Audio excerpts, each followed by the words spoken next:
జగన్ మీద పెట్టిన ఆర్థిక కేసులు ఏవైతే ఉన్నాయో వాటిలో నిన్న తెలంగాణ హైకోర్టులో రామ్‌కీ సంస్థ తన వాదనలు వినిపించింది.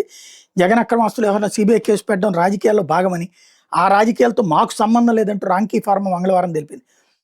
దాని ఆధారంగా ఈడీ కేసు పెట్టి జప్తు చేసిన తమ ఫ్లాట్లను విడుదల చేయాలన్న మధ్యంతర ఉత్తర్వు మీద విచారణ చేపట్టాలని కోరింది.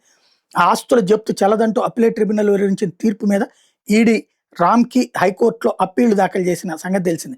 ఇటుపై జస్టిస్ పి శ్యాంకోసి, జస్టిస్ నందికొండ నరసింహరావులతో కూడిన ధర్మాసనం మంగళవారం విచారణ చేపట్టింది.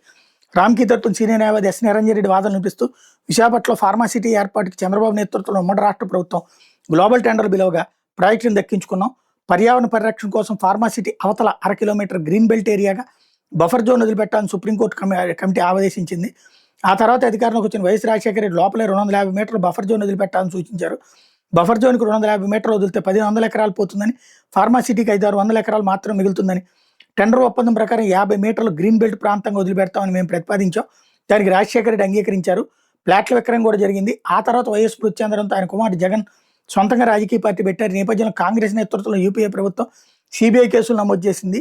బఫర్ జోన్ 250 మీటర్ల నుంచి 50 మీటర్లకు కుదించడం వల్ల రామ్‌కీకి లబ్ధి చేకూర్చారంటూ సీబీఐ కేసు నమోదు చేసింది. దాని ఆధారంగా ఈడీ కూడా కేసు పెట్టి 150 ఎకరాలను జప్తు చేసింది. జప్తు చెల్లదని అప్పీలేట్ ట్రిబ్యునల్ తీర్పు వెలువరించింది. అయితే విడుదల చేసిన ఆస్తులు అన్యాక్రాంతం చేయలేదని ఆదేశాలు ఇచ్చింది. దాన్ని సవాల్ చేస్తూ అప్పీల్ చేశాం. జప్తు చేసిన స్థలానికి సంబంధించి 150 కోట్ల బ్యాంక్ గ్యారంటీ సమర్పిస్తాం. కేసు రుజువు అయితే మొత్తాన్ని ఈడీ జప్తు చేయొచ్చు అని చెప్పారు.